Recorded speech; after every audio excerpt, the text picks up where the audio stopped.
j'ai toujours dit, l'instance internationale majeure pour le changement de climat, c'est le GATT et puis maintenant l'OMC, c'est-à-dire l'Organisation mondiale du commerce, car c'est là que se prennent les décisions qui rendent possible, ou au contraire rendent quasiment impossible, un effort qui devra devenir de plus en plus collectif, mais qui au départ ne peut être que différencié, effort important qui fatalement portera préjudice à la compétitivité des pays qui le feront. Et c'est là qu'il y a un précédent extrêmement intéressant.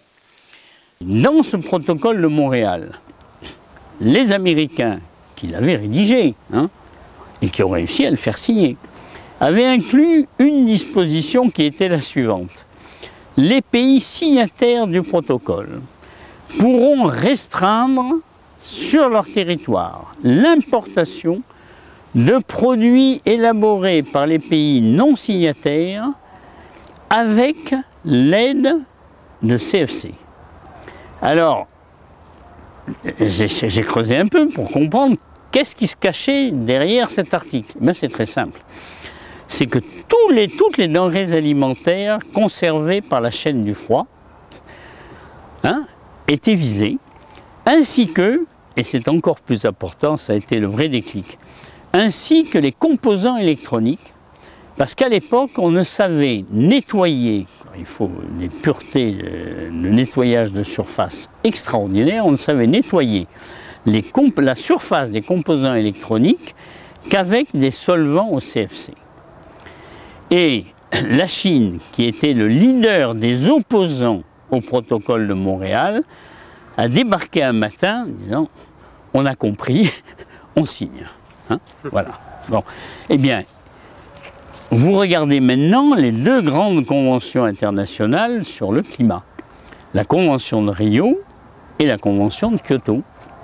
Ben vous verrez, lisez-les, vous trouverez dedans, dans les deux cas, une phrase qui a été dictée par les États-Unis et qui dit « Les mesures nationales prises par un des signataires pour respecter ses engagements de limiter les émissions, etc., ne doivent pas porter atteinte au libre commerce mondial. » Voilà.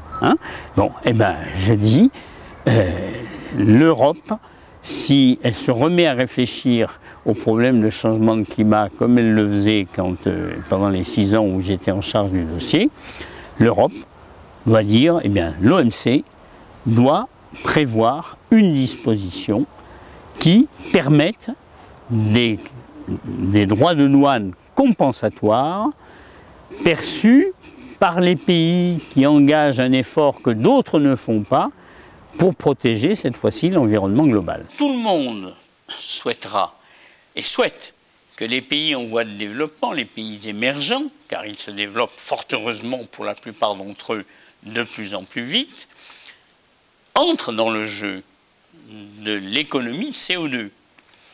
Et je pense personnellement qu'ils auraient eux aussi intérêt à mettre en place une telle taxe. Pourquoi ? Parce que ces pays ont des besoins d'investissement collectif dans l'enseignement, dans la santé, dans les infrastructures qui sont considérables. Ils se développent, ils ont besoin d'augmenter leurs prélèvements obligatoires, leurs impôts, et ils auraient tout intérêt, j'en suis convaincu, à instaurer dès à présent une taxe sur l'énergie fossile qui leur éviterait ensuite d'avoir à faire cet exercice toujours difficile qui consiste à remplacer un impôt par un autre, parce que même si globalement, en moyenne, tout le monde y gagne, il y en a qui gagnent plus que d'autres, ou il y en a qui peuvent être clairement, localement handicapés.